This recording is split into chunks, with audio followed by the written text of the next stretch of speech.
23절의 말씀을 제가 먼저 읽고 여러분이 한 번 더 읽어 주시기를 바랍니다. 성경을 직접 펴시지요. 잠언 4장 23절, 제 성경으로 914쪽입니다. 제가 먼저 읽겠습니다. 모든 지킬 만한 것 중에 더욱 내 마음을 지키라. 생명의 근원이 이에서 남이니라. 아멘. 다 같이 시작.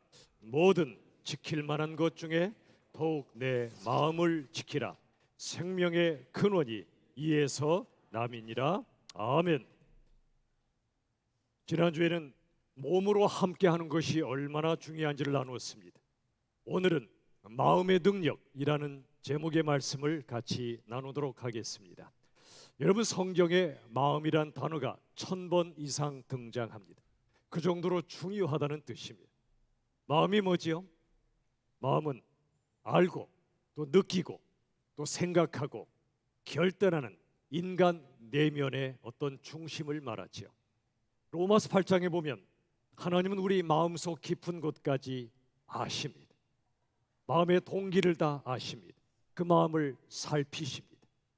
여러분 잘 아시는 사무엘상 16장 7절, 우리 같이 한번 읽어봅시다. 함께 읽습니다. 사람은 외모를 보거니와 나 여호와는 중심을 보느니라. 여러분, 사람은 외모를 보지요. 오래전에 이런 우스갯소리 들으신 분 계십니까? 주일날 청년한 사람이 배꼽 티를 입고 오길래 주일날이 좀 그렇지 않냐 그랬더니 하나님은 중심을 보시기 때문에 그랬다고 그럽니다. 그건 아니죠. 그 중심은 아니죠. 어쨌든 여러분, 사람은 외모를 봅니다. 정말 그렇습니다. 그런데 하나님은 다행히 우리의 외모를 보시지 않습니다. 우리의 뭘 보세요? 중심, 마음의 중심을 보십니다. 여러분, 우리 마음 수시로 흔들리지 않습니까? 때로 짜증과 분노에 사로잡히고요, 불안과 절망감에 빠지기도 합니다. 슬럼프에 빠지기도 하고 번아웃, 즉 소진되기도 합니다. 여러분, 마음 지키고 살기가 얼마나 어렵습니까? 그래서 오늘 본문의 말씀이 있습니다. 잠언 4장 13절, 우리 다시 한번 한 단어 한 단어 눌러가며 읽읍시다. 다 함께 시작. 모든 지킬 만한 것 중에 더욱 내 마음을 지키라. 생명의 근원이 이에서 남이니라. 아멘. 모든 지킬 만한 것 많죠. 여러분이 정말 지키고 싶어하는 게 뭡니까? 어떤 분은 자존심이에요. 누가 내 자존심 긁으면 견디질 못해요. 믿음도 그냥 사라질 때도 있어요. 어떤 분은 자식을 지키기 위해 인생을 삽니다. 어떤 분은 건강을 지키기 위해, 어떤 분은 재산을 지키기 위해 삽니다. 다 소중합니다. 그런데 이 말씀 다시 보시면 모든 지킬 만한 것 중에 더욱더 너의 뭘 지키라? 마음을 지키라고 말씀하십니다. 메시지 성경은 이렇게 설명합니다. 잘 들어보세요. 두 눈을 부릅뜨고 네 마음을 지켜라. 왜 이렇게 표현했을까요? 눈을 부릅뜨지 않으면 누가 내 마음을 뺏어갈 수 있다는 겁니다.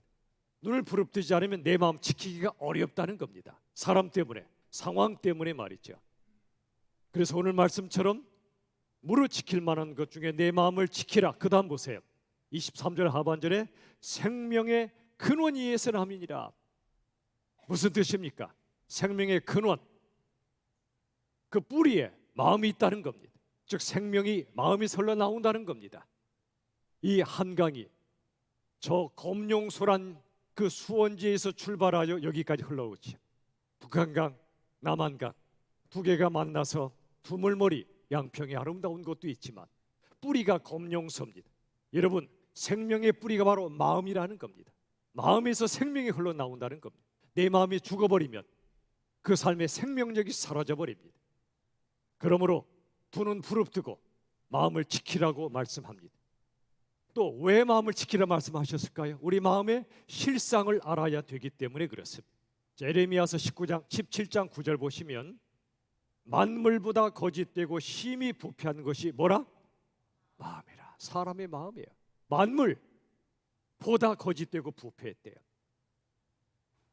제가 청년 때 이 말씀을 처음 본 후에 길을 지나다가 옛날에 시궁창이 있었잖아요, 그죠? 그 냄새 기억하십니까? 추억의 냄새. 근데 이 말씀을 본 이후로는 시궁창에게 제가 절한 적이 있었어요. 난 네가 제일 더러운 줄 알았는데 성경 보니 내 마음이 너보다 더럽구나. 시궁창은 적어도 욕심 부리진 않잖아요. 교만하진 않잖아요. 남들이 하도 시궁창 취급을 하니까. 여러분, 시궁창을 가장 깊이 만났던 사람 선지자가 엘리야인 거 아시죠? 엘리야가 로뎀나무 아래 널브러져 있었죠. 로뎀의 뜻이 뭐라고 그랬죠? 시궁창이라고 그랬습니다. 그의 마음이 시궁창이 되니까 그 뜻을 가진 로뎀나무 아래 있었던 겁니다. 여러분, 시궁창 앞에 우리가 때로 형님 그래야 되지 않을까요? 만물보다 부패한 게 사람의 마음이라고 말씀하세요. 그래서 잠언 28장 26절엔 자기의 마음을 믿는 자가 어떤 자라? 미련한 자래요. 여러분, 내 마음 나도 모르잖아요. 내 마음도 내가 모르는데 다른 사람 마음 어떻게 알아요? 함부로 건너짚으면 안 돼요. 저도 실수 많이 해요. 실패 많이 해요. 회개할 때가 너무나 많아요. 그 사람의 말과 그 사람의 행동으로 그 사람을 판단할 때가 많아요. 알고 보면 기가 막힌 마음의 슬픔과 절망이 있을 때가 참 많아요. 그러다 보니 우리들은 다른 사람의 마음에 대한 깊은 이해가 없이 함부로 말하고 행동할 때가 많습니다. 저 사람 왜 저래? 그런데 여러분, 우린 우리의 마음을 신뢰할 수도 없고 우리의 마음을 알지도 못합니다. 그러므로 자기의 마음을 믿는 자는 미련하다고 말씀합니다. 사람의 마음을 신뢰할 수 없다는 걸 기억하십시오. 자, 누가복음 16장 보면 14, 15절에 바리새인들을 뭐라고 말씀하시냐면 그들은 돈을 좋아하는 자들이에요. 겉으로는 거룩한 척하지만 실은 돈을 너무나 좋아하는 겁니다. 예수님이 모르실 리 없죠. 말씀하셨습니다. 너희는 스스로 옳다는 자들이다. 스스로 거룩한 척한다. 하지만 너희의 마음을 하나님이 아신다. 마음을 하나님이 아신다. 여러분, 마음이 회복되지 않으면요, 성경을 묵상하든 기도하든 전도하든 껍데기에 불과할 수 있습니다. 이런 겁니다. 내 마음이 주님의 마음으로 회복되지 않은 채 성경 말씀 읽으면 내 마음대로 읽습니다. 내 마음대로 읽어요. 내가 원하는 말씀만 골라고 취하고 원치 않는 말씀은 버려버립니다.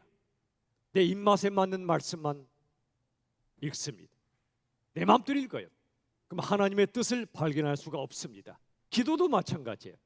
기도도 마음이 회복되지 않은 채 기도하면 하나님의 뜻보다 내 뜻만 구하며 기도합니다.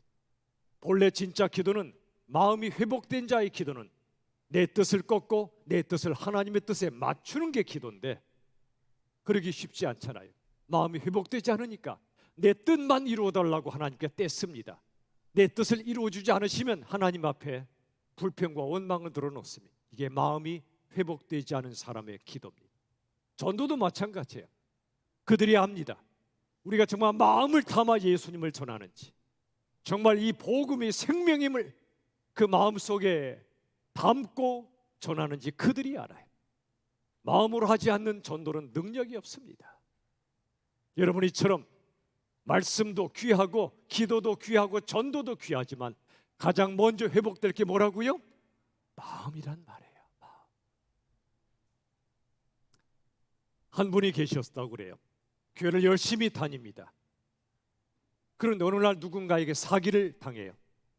속임을 당해요. 수많은 재산을 그에게 사기당합니다. 믿었던 사람에게 사기당하니까 얼마나 분노가 치밀어 올라오겠어요. 돈이 우상이 된 시대에 이분이 결국 고백합니다. 멘토이신 분에게 나에게 사기친 사람을 죽이고 싶다고 고백했대요. 이분 교회에서 직분도 있었을 것 같고 열심히 교회 다니던 분 같은데 내게 사기친 그 사람을 죽이고 싶다니요. 돈 때문에 믿음이 무너져 버린 겁니다. 그동안 종교적 열심도 대단했는데 그 마음의 내용이 황폐해져 있었던 거예요. 그러자 그 멘토분이 그분에게 이렇게 말해줬다고 합니다. 형제요, 그 돈 없이, 사기당한 그 돈 없이 살 수 없다면 그 사람 절대 용서하지 마세요. 그러나 그 돈 없이도 살 수 있다면 용서하세요 라고 말해줬대요. 그 말을 듣고 깊이 생각하더니 네, 용서하겠습니다 라고 말했다고 합니다. 그리고 그는 깨달았을 겁니다. 그동안 내 마음속의 주인이 예수님이 아니라 돈이었구나. 이제는 돈이 아니라 예수님이 내 마음속의 주인이어야 함을 그가 깨닫고 마음의 변화를 그에게 하나님이 주시지 않았겠습니까? 여러분, 하나님께서요, 우리 새롭게 하시는 것 다른 사람도 아니고요, 상황도 아니에요. 저 사람이 바뀌면 내가 바뀌겠다? 그런 거 없어요.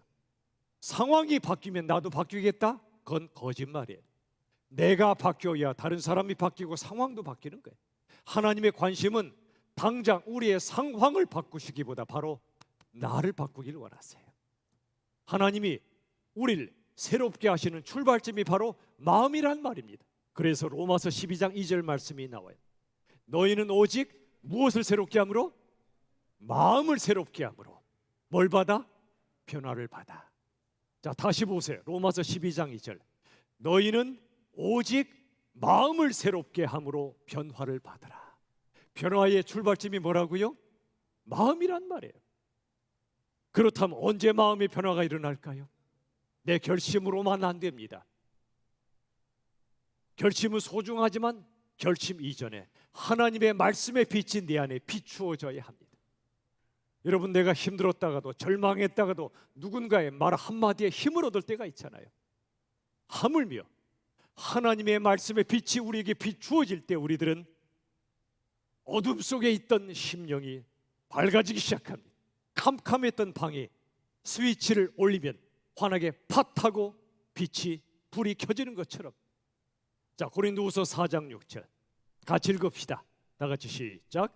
어두운 데에 빛이 비치라 말씀하셨던 그 하나님께서 예수 그리스도의 얼굴에 있는 하나님의 영광을 아는 빛을 우리 어디 비추셨어요?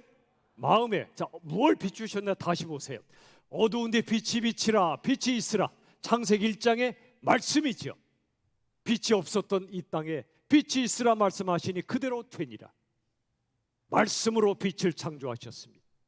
그 말씀의 빛이 예수님 얼굴에 가득한 하나님의 영광의 빛을 우리 마음에 비추신대요. 마음에. 여러분, 이게 바로 하나님의 말씀을 묵상하는 이유이며 말씀을 듣는 이유입니다. 말씀의 빛이 내 마음에 비추어져야 우리가 살 수 있기 때문에 그래요. 여러분, 우리의 마음이 하나님의 마음과 일치되는 것, 이게 우리 인생의 가장 중요한 것입니다.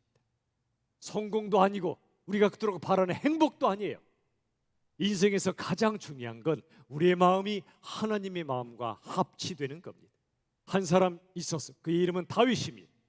그는 연약한 인생이었습니다. 죄인이었습니다. 죄도 많이 저질렀습니다. 그런데 그는 철저하게 회개했고 내 마음이 하나님의 마음과 하나 되기를 간절히 바랐습니다. 시편, 수많은 시편이 다윗이 썼죠. 절절한 그의 고백을 보세요. 처음엔 그도 인간인지라 내게 아픔을 주는 인간 다른 사람들에게 분노합니다. 하나님, 저 왼수를 경쳐달라고, 왼수를 하나님이 벌해달라고 외치기도 합니다. 그런데 결국에 그는 자기의 마음을 하나님께 맞추려고 몸부림칩니다. 결국 결론은 감사요 찬양입니다. 그래서 하나님은 그가 죄를 많이 지었던 인생이었지만 내 마음에 합한 사람이라고 사도행전 13장 22절에 말씀합니다. 내가 다윗을 만나니 그동안 속색이고 별짓 다 했지만 그는 나를 붙잡았고 나를 믿었고 자기 마음과 내 마음이 하나 되기를 바랬던 다윗, 그는 내 마음에 합한 사람이라 말씀하십니다. 이야, 멋지지 않아요? 우리도 다윗처럼 이런 평가를 받으면 좋겠어요. 내 마음에 합한 이 집사라, 내 마음에 합한 아무개 목사라, 얼마나 좋겠어요. 사람들의 인정보다, 내가 나를 인정하는 자기 만족보다 하나님이 나를 기뻐하시고 내 마음에 합한 사람이야, 그 말 한마디 들을 수 있다면 그게 제대로 산 겁니다. 그게 진짜 성공입니다. 그게 바로 행복의 길입니다. 그게 믿음이에요. 로마서 10장 9절 보십시오. 예수를 네 마음에 믿으면 구원을 받으리라. 구원이 뭐라고요? 예수님을 우리의 마음에 믿는 겁니다. 구원은 머리가 아니라 마음으로 예수를 믿을 때 받는 거예요. 그러므로 마음은 믿음의 출발점입니다.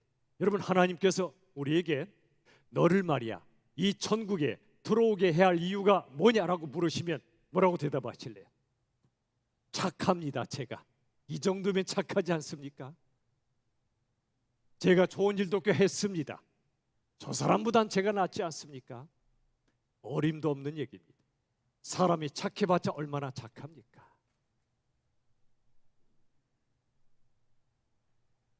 내가 너를 천국에 들어오게 할 이유가 뭐냐 물으신다면 이렇게 대답해야 됩니다. 저의 죄를 위하여 저를 대신하여 죽으신 예수님, 부활하신 예수님을 제 마음속에 영접했습니다. 그것밖에 없습니다. 불교처럼, 수많은 종교처럼 내가 내 마음을 닦아야 하지만 내가 내 마음을 닦아서 천국 갈 자가 아무도 없습니다. 닦아도 수돗물에서 계속 더러운 물이 솟아 올라오는 것처럼 옛날에 집이 그랬잖아요. 옛날에 집이 다 지금 같지 않기 때문에 또 지금도 힘든 집에서는 또 올라옵니다. 우리 마음이 더 그래요. 내 마음을 수양하고 닦아봤자 계속 올라오는 게 우리 인간의 죄입니다. 그래서 우리 천국 못 가요. 그런데 감사하게도 이 땅에 오셔서 몸으로 오셔서 몸으로 우리 대신 죽으시고 몸으로 부활하시고 몸으로 승천하시고 이 시간에 우리와 성령으로 함께 하시는 한 분, 그분을 내 마음속에 영접했습니다. 하나님, 제게 천국 갈 한 가지 근거는 예수님을 마음속에 모신 것밖에 없습니다. 그게 우리가 대답할 유일한 말입니다. 그래서 마태복음 5장 3절이 이렇게 말씀합니다. 심령이 가난한 자는 복이 있나니 천국이 그들의 것이며. 구원, 천국이 누구의 것이라고요? 심령이 가난한 자, 마음이 가난한 자. 마음이 가난하다는 게 무슨 뜻이죠? 그 뜻은 자신의 죄 때문에 절망한 자란 뜻입니다. 저 사람보다 내가 교만하고, 저 사람보다 내가 욕심 많고, 저 사람보다 내가 거짓되고, 저 사람보다 내 안에 사랑이 없고. 우리가 다음 주부터는 예배 초반부의 합심 기도가 너무 약해서 참여 기도로 바꿀 것입니다. 사랑하지 못한 죄, 화평하지 못한 죄, 성결하지 못한 죄, 우리 안의 죄를 회개하며 드리는 참여 기도를 예배 때마다 드릴 거예요. 내가 죄인임을 깨달은 만큼 회개하고 그만큼 은혜를 사모하고 은혜를 받는 거예요. 마음이 가난하다는 것은 내 죄 때문에 내 자신에게 절망한 상태를 말해. 그래서 내게 절망해서 예수님만 믿고 의지하는 상태를 말해요. 여러분, 천국은 착한 사람이 가는 곳이 아니라 절망적인 사람이 가는 곳이에요. 여러분, 다른 사람들에게 절망하시기 전에, 세상 정치인들이나 그들에게 절망하시기 전에 내게 먼저 절망해야 돼요. 놀라운 것은 착한 사람이 아니라 절망적인 사람이 천국에 간다. 이게 바로 복음입니다. 이게 바로 복음이에요.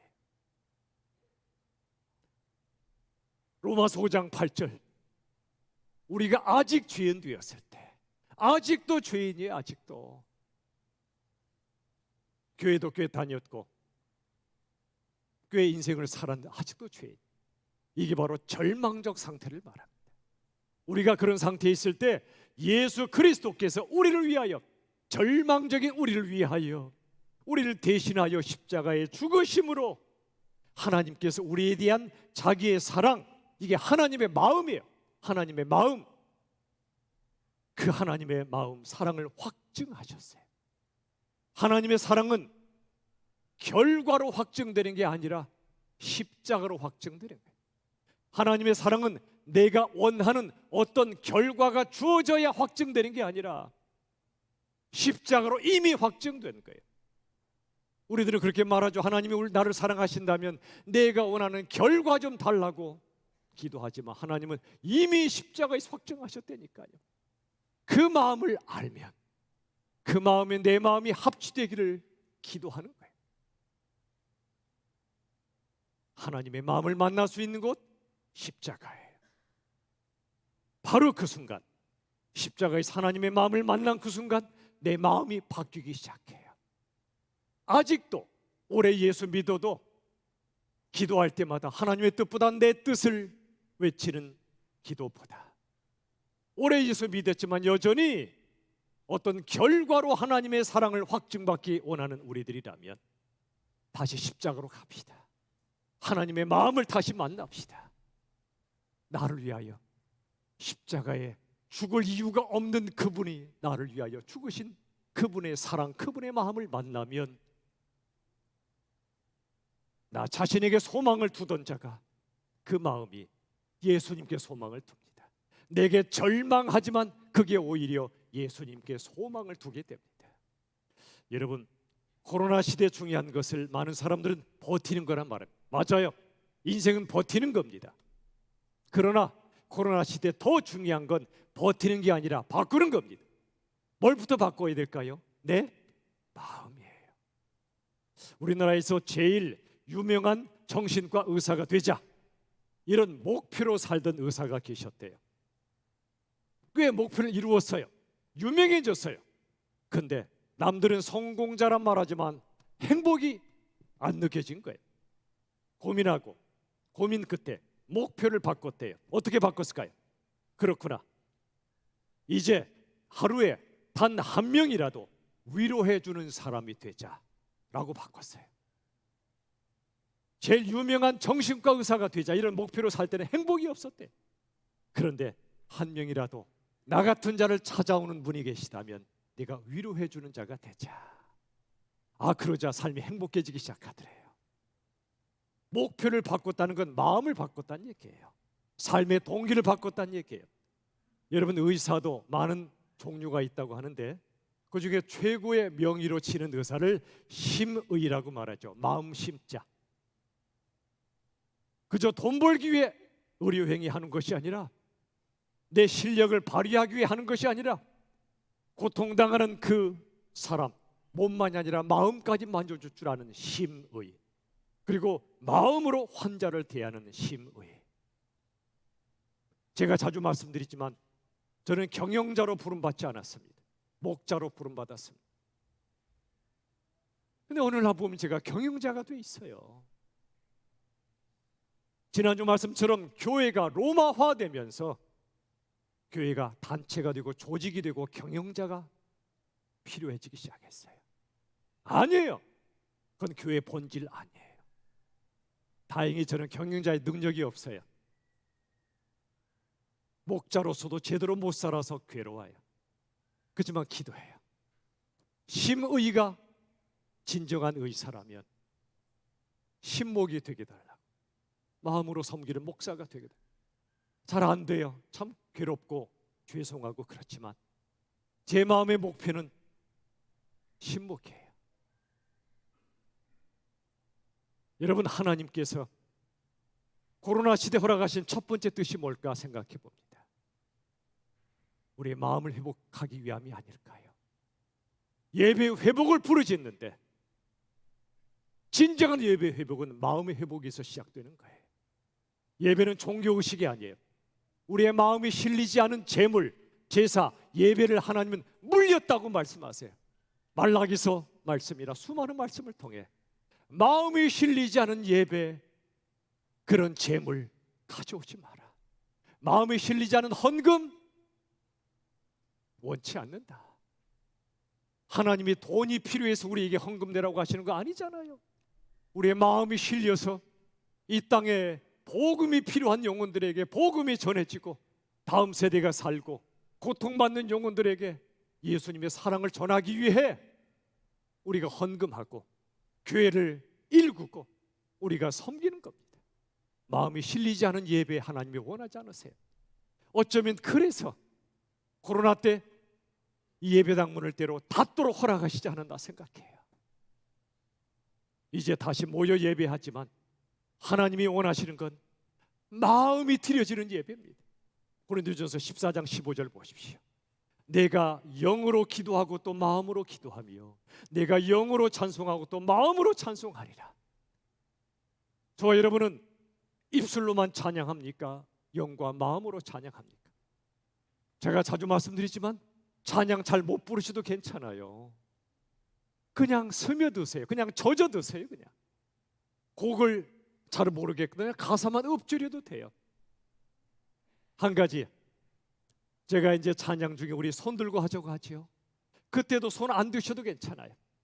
억지로 드시지 마세요. 그러나 정말 손 들고 내가 훈련하리라. 요렇게 들어도 되고 요렇게 들어도 돼요. 상관없어요. 가슴에 손 얹고 해도 돼요. 중요한 건 형식이 아니라 내 마음이에요. 반대로 제가 손 들자고 말씀 안 드려도 나를 위해 죽으신 예수님, 나를 그토록 사랑하신 하나님을 경배할 수밖에 없겠다. 손 들고 찬양하고 싶으시면 제가 사인을 안 드려도 손 들고 찬양하세요. 가슴에 손 얹고 찬양하세요. 찬양팀부터 우리 모든 빛으로 찬양대 여러분 모두가 제가 사인 안 드려도 마음껏 손 들고 찬양하세요. 때로는 가슴에, 때로는 내 마음에 무릎을 꿇고 찬양하세요. 자유롭게 전심으로 말이지. 목회자도 설교를 머리로 하면 될까요? 마음으로 해야죠. 여러분이 아시잖아요. 저 목사가 머리로 설교하나 마음으로 하나 아시잖아요. 여러분도 말씀을 머리로 받지 마시고 마음으로 받으시기를 바랍니다. 그래서 다음 주부터는 8월부터는요 예배 15분 전에 이 자리에 오시기를 목표로 삼아 주시기 바라요.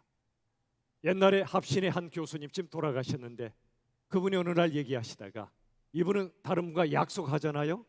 그러면 11시 반에 약속하면 11시 15분을 목표로 가신대요.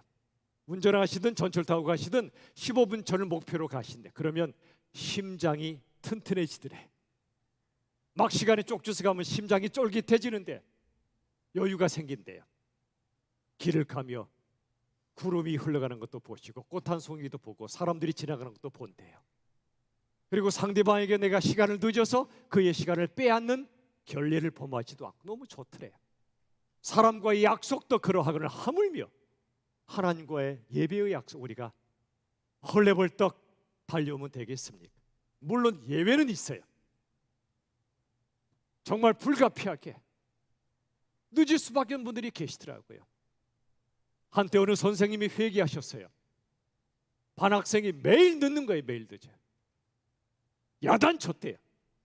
그랬더니 알고 보니 이 아이가 홀어머니를 모시고 있는데 그 어머니를 아침마다 병원에 모시다 드려야 되는 거예요.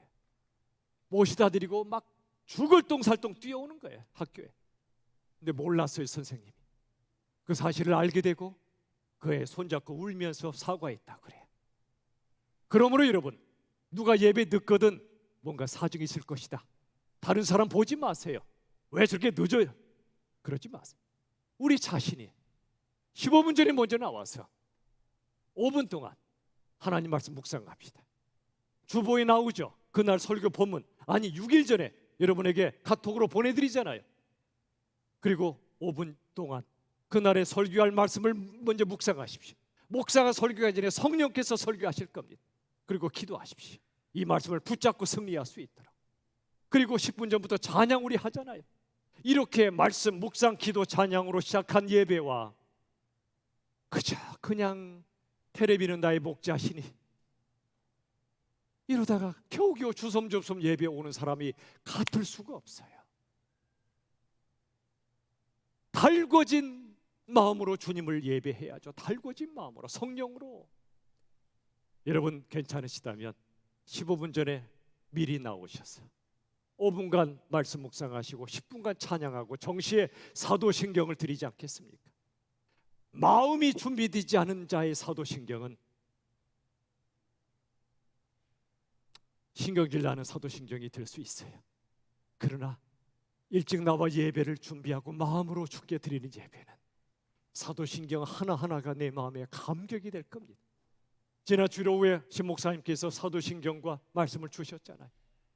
하나하나가 얼마나 기가 막힌 신앙 고백인지 여러분 아시나요? 종교의식이 아니에요. 터져 나오는 마음의 고백이란 말입니다. 마음으로 신앙을 고백하는 겁니다. 여러분, 버티지 마시고 바꾸십시다.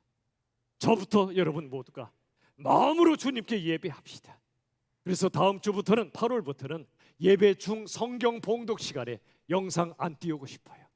성경 가지고 오십시오. 가지고 오셔서 미리 묵상하세요. 영상은 귀한 겁니다.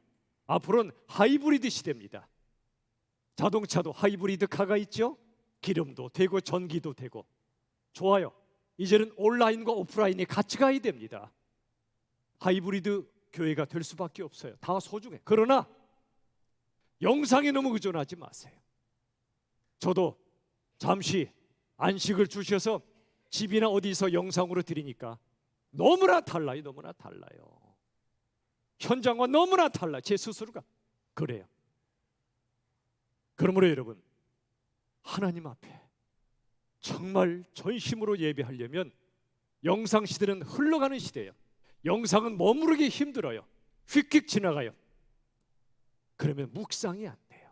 성경을 이 머무른 채 하나님 앞에 머물러 묵상할 때 그게 진짜 묵상이 돼요. 그러므로 여러분, 성경 가지고 오십시오. 불가피해 못 가져온 분은 밖에다가 비치용 성경을 비치하겠습니다. 어떤 분이 그러시대요. 저희 집에 오셨는데 아마겟돈 준비라는 책을 보시더니 세상에 겟돈 준비도 아마가 있고 프로가 있냐고. 아마겟돈 준비. 마찬가지로 비치용 성경을 해변에서 읽는 성경이라 보는 분 안 계시겠죠? 비치해 놓을 테니까. 불가피하게 못 가져오신 분은 그냥 오세요. 비치용 성경 가지고 들어오세요. 그리고 묵상하세요. 영상 안 띄우려고 그래요. 여러분, 이제 저와 여러분 모두가 하나님의 말씀을 눈으로 읽지 말고 마음으로 읽기를 주님의 이름으로 축원합니다. 성경은 하나님의 마음이 가득 찬 책이에요. 가득 찬 책이에요. 창세기부터 계시록까지 이 마음을 읽어야지요. 여러분, 결단이 필요합니다. 소파에 누워 텔레비 보는 거, 밤에 맛있는 야식 먹는 거 결단 필요 없어요. 그냥 자동적으로 되는 거죠. 그러나 살 빼고 건강 지키고 내 영을 지키기 위해서 운동하는 것도 결단이 필요하듯이 마음으로 예배하는 것도 결단이 필요해요. 15분 전에 내가 나가리라 결단하십시오. 그래서 파이어가 방구 나서 늦게 올 수도 있고요.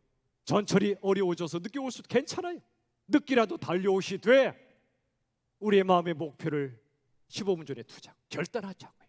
진짜 예배를 드리자고요. 마음이 실린 예배를 드리자고요. 저부터 여러분 모두가. 그러면 살아요.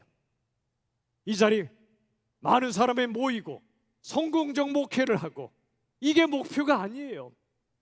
몇 사람이 모이든 저와 여러분이 정말 마음으로 전심으로 드리면 하나님이 온 세상을 둘러보시다가 이 자리에서 진짜 예배가 드려지고 있음을 기뻐하실 줄로 저는 믿습니다. 하나님의 마음을 만난 사람은 진정한 예배자와 진정한 지혜자로 살게 돼요. 오랫동안 안 드리던 새벽기도 다시 드리기를 결단하십시오. 명일초소로 나와 여러분들이 새벽기도도 드리시고 집이 너무 모시거든 근처 교회로 가시거나 아니면 5시 반마다 보내드리는 그 음성으로 나가는 새벽기도회를 들으시고라도 기도하세요. 하루의 첫 시간을 주께 드리시면 하나님의 마음을 만나시게 될 것입니다. 그러면 하루에 많은 사람을 만날 때 머리가 아니라 마음으로 만나게 됩니다. 하나님을 마음으로 만나면 사람도 마음으로 만나게 돼요. 14년여 전에 성덕학교와 우리 교회가 마음으로 만났어요. 마음으로 만났어요. 그래서 아름다운 동역을 하나님이 허락하셨습니다. 하나님의 은혜입니다. 마음으로 만나게 하신 은혜. 들으신 분도 계시겠지만 우리 교회가 개척된 후에 성덕 이사장님 부부를 만났어요. 그런데 저도 모르게 이런 말을 했어요. 하나님께서는 우리 열린 비전 교회가 잘 되라고 학교 안에 교회 세우신 것 같지 않습니다.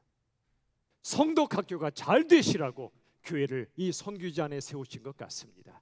그러니 우리 교회가 제 역할 못하거든 언제든 나가라고 하십시오. 참 간덩이가 부은 말이지요. 간이 배 밖으로 출장 간 말이죠. 저도 자기중심적 죄인입니다. 그런 제가 그런 말 못해요. 제 안에 성령께서 하신 것 같아요. 그러자 이사장님 부부가 눈에서 눈물이 그렁그렁 하시더라고요. 무슨 말이죠? 제 본성을 거슬러서 성령께서 하신 말씀 핵심이 뭐죠? 우리 교회 잘 되자고 학교를 이용해 먹지 않겠다는 뜻입니다. 하나님이 우리 교회 여기 세우신 건 우리 교회 잘 되라는 뜻이 아니라 그 이전에 우리 교회를 통해서 예수님과 복음이 1350명의 학생들, 여중과 고등학교 수많은 교직원들에게 예수님의 복음을 전하라고 우리를 쓰시겠다는 겁니다. 저처럼 자기중심적 죄인들이 예수 믿어 구원받아 여기 모였다면 우리 교회 잘 되자고 학교를 바라보지 말라는 거예요. 그 마음이 그분들에게 성령께서 전해주셨나 봐요. 눈물이 그렁그렁하고 한 분은 우시고 무릎 꿇고 같이 기도했어요. 이 성덕, 이 학교가 하나님의 학교가 되게 해달라고, 우리 교회도 그의 쓰임받게 해달라고. 그래서 우리 교회가 여기 있는 겁니다. 언제까지일지 모르지만 마음으로 만났기 때문에 하나님의 은혜를 우리가 하고 있는 거예요. 지난주에요, 최진관 교장님이 전화를 하셨어요. 얼마 전까지 성덕고 교장님이셨어요. 본인은 최진관, 별명을 사진관이라고 부르세요. 그래서 같이 만나면 마음으로 사진을 찍어요. 추억의 사진을 찍어요. 손잡고 다녀요. 누가 사귀냐고 말했어요. 그런 거 아니에요. 멀리 밀양 부산 쪽으로 가셨는데도 전화를 나눠요. 감사하지요.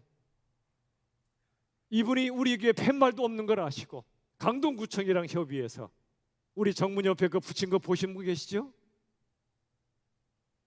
성덕 여중, 성덕 고등학교 열린비전교회 위에 태평야 학원, 우리 교회도 태평야 학원의 한 소속이 돼버린 것 같아요. 우리가 부탁도 안 했는데 자신이 발벗고 나서서 팻말도 없는 교회, 간판도 없는 교회 좀 달아주고 싶어서 한 거예요.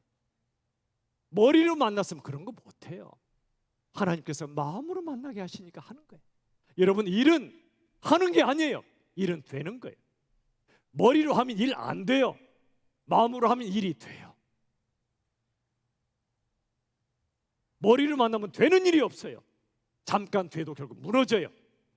마음으로 만나면 안 될 일이 없는 거예요. 잠깐 안 돼도 결국 돼요. 우리는 누군가를 마음으로 만납니까? 머리로 만납니까?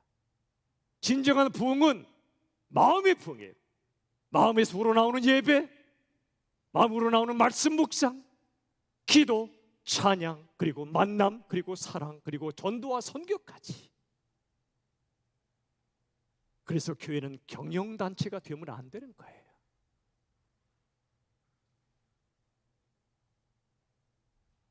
기꺼이 손해보고 기꺼이 희생하며 누군가를 마음으로 만날 때 역사가 일어납니다. 너 왜 나한테 이거밖에 안 해줘? 따지는 머리의 만남이 아니라 기꺼이 돌아보면 참 회개가 많이 돼요. 집에서 가족들을 만날 때, 교회에서 여러분들을 뵐 때, 또 어디에서든 마음으로 만나지 못해요. 그 사람의 모습으로 판단하고 말하고 행동하는 게 저의 모습이고 우리의 모습은 아닌가요? 이 말씀을 맺으며 다시 한번 오늘 말씀을 봅시다. 잠언 4장 23절 다 같이 읽읍시다. 시작. 뭐든 지킬 만한 것 중에 더욱 내 마음을 지키라. 생명의 근원이 이에서 남이니라. 아멘. 이 코로나 시대 우리의 마음을 회복합시다. 마음을 지킵시다. 마음을 키워갑시다. 마음을 바꿉시다. 예수님 닮는 건 우리의 마음이 닮아가는 거고요. 성령의 9가지 열매는 죄다 마음의 열매들이에요. 사랑, 희락, 화평 모든 열매들이에요. 마음, 우리의 내적 생명이에요. 이게 단단하고 아름답게 키워질 때 하나님이 우리를 통해 생명 살리는 역사를 이루어 가실 줄로 믿습니다. 여러분은 자녀들에게 지식만 가르칩니까? 마음을 가르칩니까? 자녀 교육에서 가장 중요한 것은 정답을 주는 것이 아니라 마음을 주는 거예요. 정답보다 마음이 사람을 변화시키는 겁니다. 부디 여러분 기억합시다. 하나님은 우리의 마음을 원하십니다. 마음을 원하세요. 율법 조문 꼬박꼬박 지키는 것도 좋지만, 뜨거운 종교적 열심도 좋지만, 그것보다 온 마음 다해 하나님을 사랑하고 온 마음 다해 사람을 사랑하는 것, 이것 하나님이, 예수님이 가장 원하시는 바로 그거예요. 지금도 우리에게 말씀하십니다. 하나님께서 사랑하는 나의 사람아, 네 마음을 다오, 네 마음을 다오. 이 하나님의 부르심 앞에 우리 시간 찬양으로 화답하기 원합니다. 두 곡을 찬양 드리겠는데요, 찬송가 286장 1절과 4절을 부르되 주 예수님 내 마음에 오사.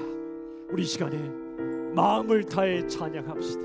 마음을 다해 찬양합시다. 가사를 묵상하며 우리 주님 내 마음에 오셨는데 우리 마음으로 주님을 찬양하겠습니다.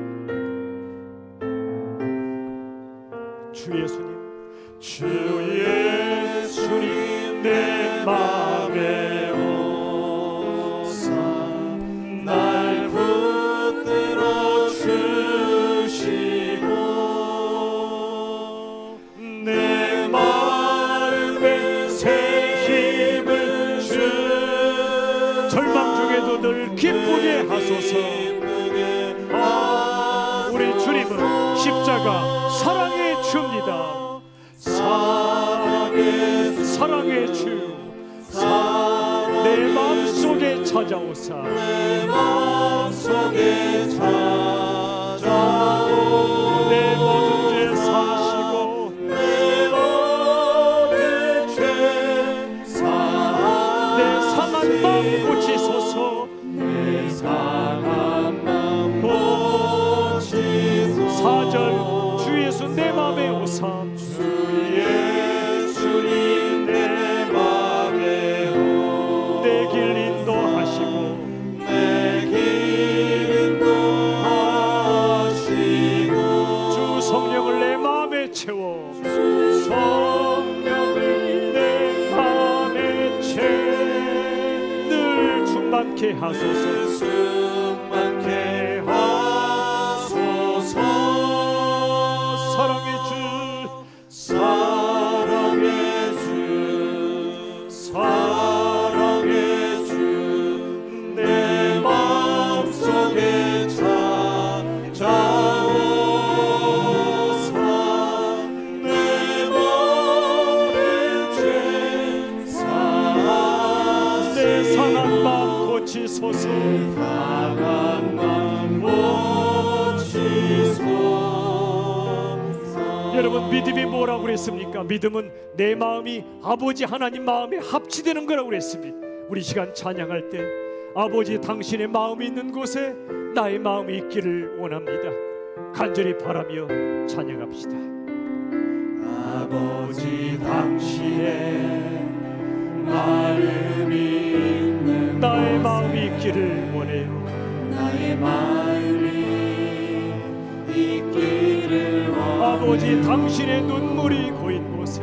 아버지 당신의 눈물이 고인 나의 눈물이 고이길 원해요. 나의 눈물이 고이길 원해요. 아버지 당신이 바라보는 영혼에게. 아버지 당신이 바라보는 영혼 나의 두 눈이 향하길 원해요.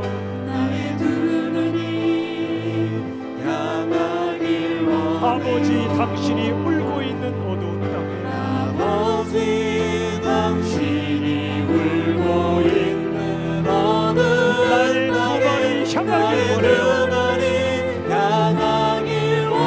원하시는 분은 손들고 찬양하십시오. 나의 마음이 아버지의 마음 알아. 내 모든 뜻 아버지의 뜻이 될 수 있기를. 나의 온 몸이 아버지의 마음 알아. 내 모든 삶 당신의 삶 되기. 나의 마음이 아버지의 마음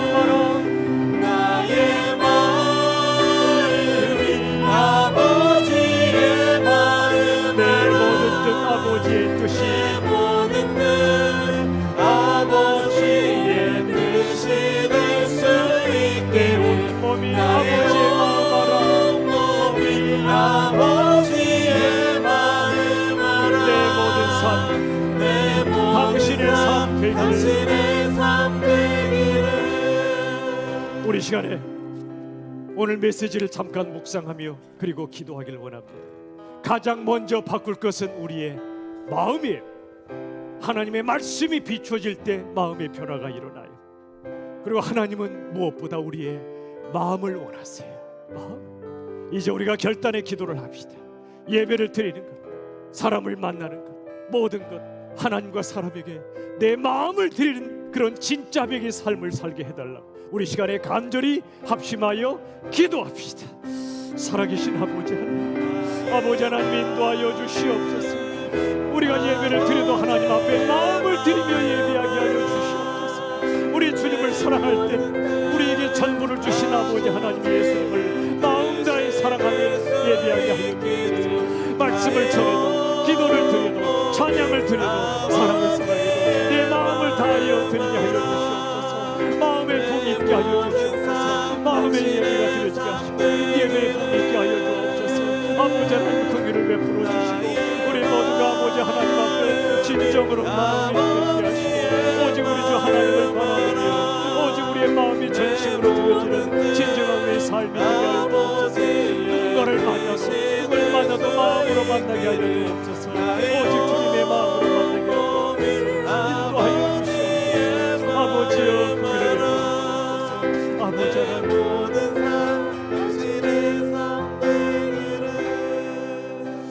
아버지 하나님 용서해 주옵소서. 아직도 예수 믿은 지 오래됨에도 불구하고 머리로 사람을 만나고 머리로 하나님을 믿는 우리의 한계를 주님은 아십니다. 이제는 주님 한 번의 예배를 드려도 한 번의 기도를 드려도 한 곡의 찬양을 드려도 마음으로 예배하는 우리 모두가 되게 하여 주시옵소서. 한 사람을 만나도 일부를 만나도 마음으로 사람을 만나게 하여 주시옵소서. 우리 남은 삶을 우리의 마음을 지키게 하시고 우리의 마음을 바꾸게 하시고 마음을 회복시켜 주셔서 우리의 온 삶 어떤 힘들고 어렵고 상한 마음이 가득하고 상처받은 마음도 많고 절망적인 마음이 많을지라도 우리 위에 당신의 마음을 주신 십자가를 바라보고 그 마음으로 우리의 마음을 변화시켜 주시옵소서. 하나님과 사람을 마음으로 만나는 우리 모두가 되게 하여 주시옵소서. 예수님의 이름으로 간절히 기도하옵나이다. 아멘.